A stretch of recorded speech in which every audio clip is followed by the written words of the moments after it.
Assalamualaikum warahmatullahi wabarakatuh. Apa kabar semuanya? Kita kembali di channel ini dan seperti biasa di kesempatan kali ini kita akan melihat untuk progres dari capaian pengerjaan di jalur bypass atau jalur timur atau gerbang timur yang saat ini masih terus dilakukan pengerjaan untuk menunjang atau menyambut dari ajang balapan MotoGP tahun 2022 mendatang. Untuk itu buat teman-teman yang baru bergabung saya ucapkan selamat datang ya, dan buat kalian semua yang sudah mengklik video ini sehat selalu, semoga saja di siang hari ini kita semua dipermudahkan segala urusan dan dilimpahkan rezeki oleh Allah Subhanahu wa taala. Amin ya rabbal alamin.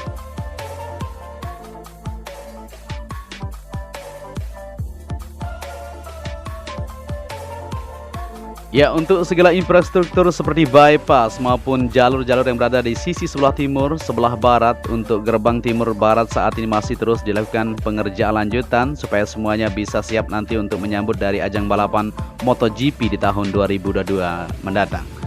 Ya, pelebaran jalan depan sirkuit Mandalika menjadi salah satu direktif Presiden Insinyur Haji Joko Widodo saat rapat terbatas dengan 8 menteri dan Gubernur NTB Dr. Haji Zulkifli Mansyah ya, SEMSC di Istana Bogor pekan lalu. Jalan depan sirkuit Mandalika yang akan dibangun sepanjang 5,3 km tersebut akan diperlebar seperti jalan bypass 2 jalur dan 4 lajur dengan lebar 30 meter.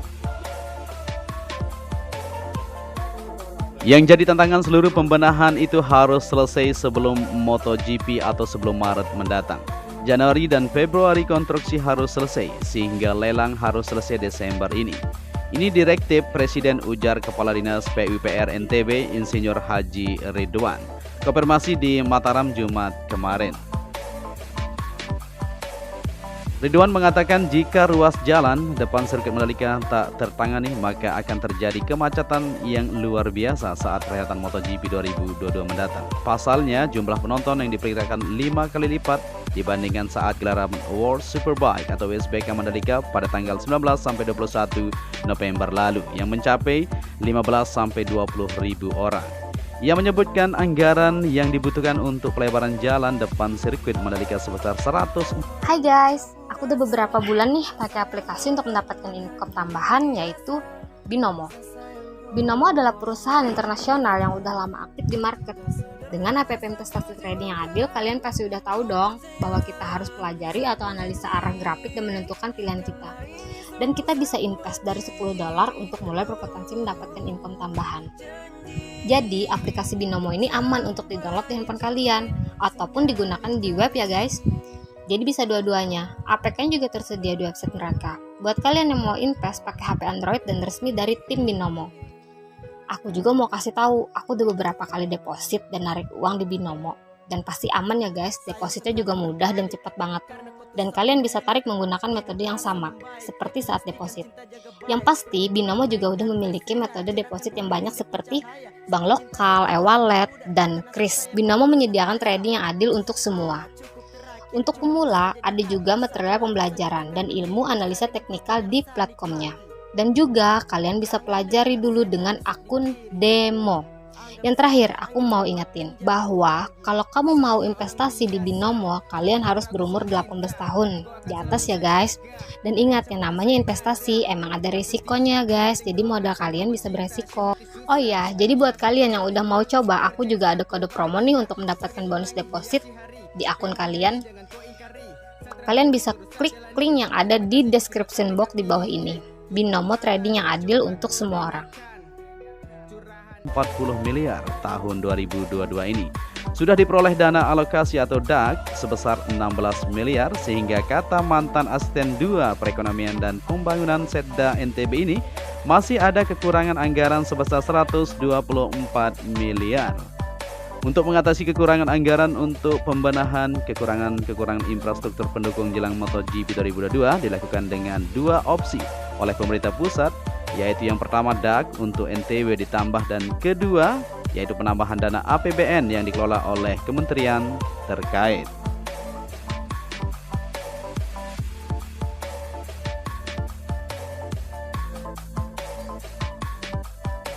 Ya, Ridwan juga menyebutkan gubernur mengajukan permintaan dukungan anggaran untuk pembenahan kekurangan infrastruktur pendukung, penghijauan, penambahan ambulans dan alat medis, pengembangan UMKM, dan promosi pariwisata sebesar 500 miliar.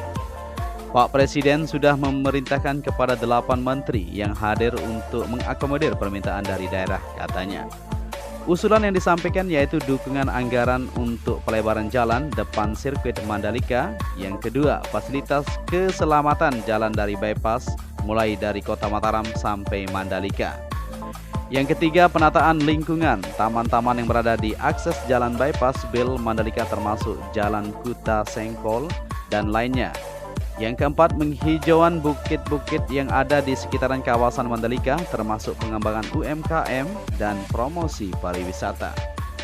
Ya, jadi tak kalah penting juga ya adalah melengkapi dari sarana dan prasarana kesehatan, karena kemarin saat penonton World Superbike atau WSBK sekitar 20 ribuan orang lebih ya, besok akan menjadi 5 kali lipat lebih besar ya, sehingga membutuhkan ambulans. Karena kemarin ya ambulan yang kita gunakan adalah sempat kita minjam, kita butuh 10 ambulan untuk tambahan untuk alat kesehatan tandasnya.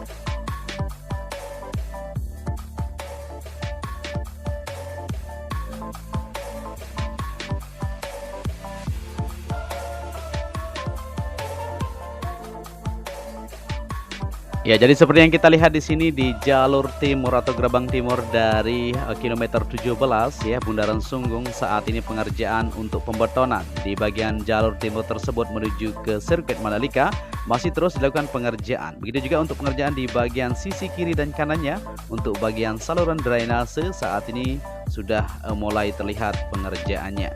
Ya, di sini tentunya akan terus dilakukan pembenahan pengerjaan lanjutan supaya semuanya siap nanti untuk perhelatan MotoGP di tahun 2022 mendatang.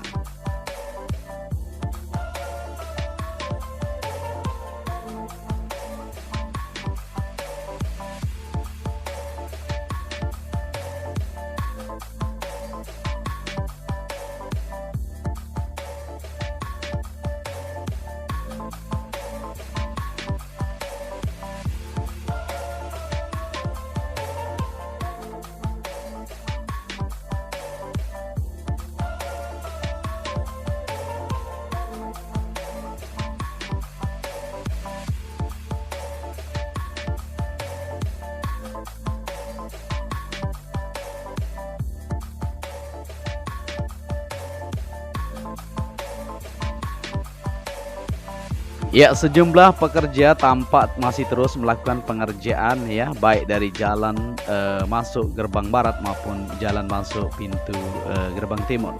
Selain itu, beberapa alat berat terlihat beroperasi untuk menata drainase dan parkir di sisi sebelah barat maupun di sisi gerbang timur.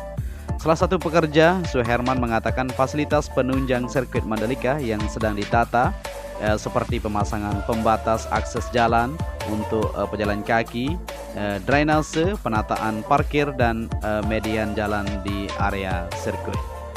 Pemasangan papling block ini juga untuk pejalan kaki ya menuju pintu masuk sisi sebelah barat area parkir yang ada, katanya.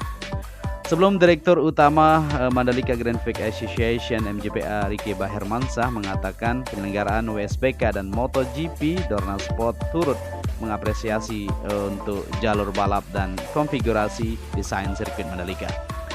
Namun pihak MGPA percaya dengan dukungan penuh yang didapatkan dari pihak pemerintah, maka proses perbaikan dan persiapan MotoGP 2022 akan segera rampung. Nanti kita akan menyaksikan lagi juara dunia MotoGP diumumkan di Indonesia, katanya.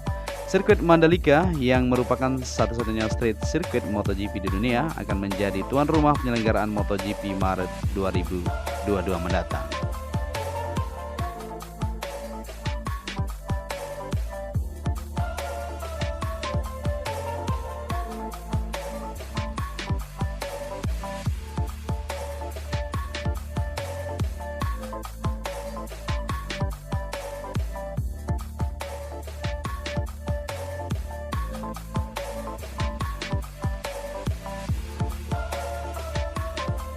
Ya, di sini kita sudah sampai menuju ke zona timur di Pertamina Mandalika International Street Circuit ya, di mana untuk pengerjaan area parkir juga di sini akan ditata untuk para penonton yang datang nanti dari bandara menuju ke sirkuit Mandalika. Ya, begitu juga di sisi barat di sana masih terus dilakukan pengerjaan lanjutan. Begitu juga untuk di bagian belakang pedok ya, seperti yang kita perhatikan kemarin, pengerjaan terus dilakukan pembenahan ya. Dan di zona tengah juga saat ini para warga yang masih tinggal di sana masih terus melakukan bongkar mandiri satu persatu tentunya secara bertahap ya, supaya semuanya bisa terrealisasikan ya, terselesaikan untuk bagian zona tengah tersebut. Karena seperti yang kita ketahui untuk zona tengah nantinya akan dibangun fasilitas penunjang untuk MotoGP. Ya, pengerjaan saat ini masih terus dilakukan di bagian bukit tikungan 9, 10 menuju ke sebelah tersebut ya. Untuk tribun yang berada di sana saat ini masih dilakukan pengerukan di jalur, pembuatan supaya lebih lebar nantinya dan mudah untuk para penonton bisa menuju ke bagian atas bukit tersebut. Ya, jadi seperti inilah kondisi di Pertamina Mandalika International Street Circuit. Kita bisa pantau di ketinggian ya, kita terbang di sini. Nanti sore kita akan lihat lebih detail untuk aktivitas capaian pengerjaan atau progres pengerjaan yang masih terus dilakukan sampai saat ini. Kita yakin dan terus kita berdoa bersama-sama ya, semoga untuk ajang pagelaran yang tidak lama lagi ya, tentunya 100 hari ke depan kita akan menyaksikan untuk ajang bergengsi yang sudah kita nantikan. Nanti kita akan bisa menyaksikan dari para rider kita yang beradu kecepatan kuda besi mereka ya, di sirkuit kebanggaan kita bersama.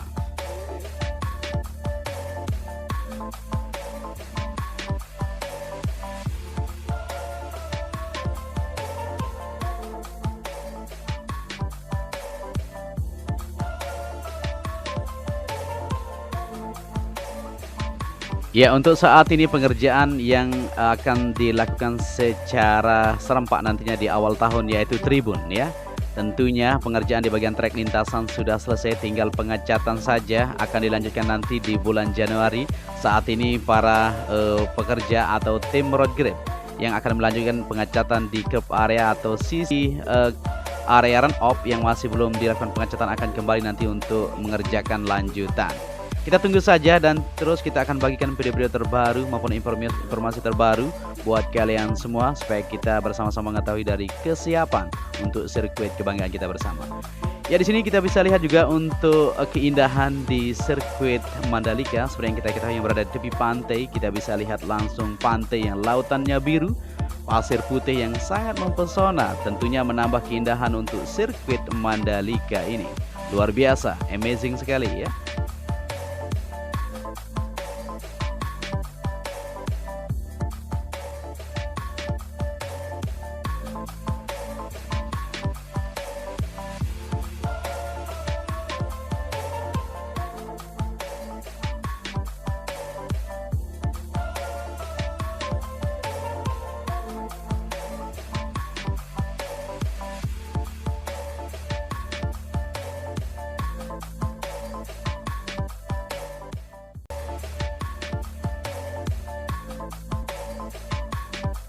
Ya, mungkin sampai di sini saja dulu perjumpaan kita untuk memberikan informasi kepada kalian semua. Saya Joni Ahmad mengucapkan matur terima, salam anak Lombok ya. Selalu jaga kesehatan supaya kita bisa menonton aksi balapan di tahun 2022 mendatang.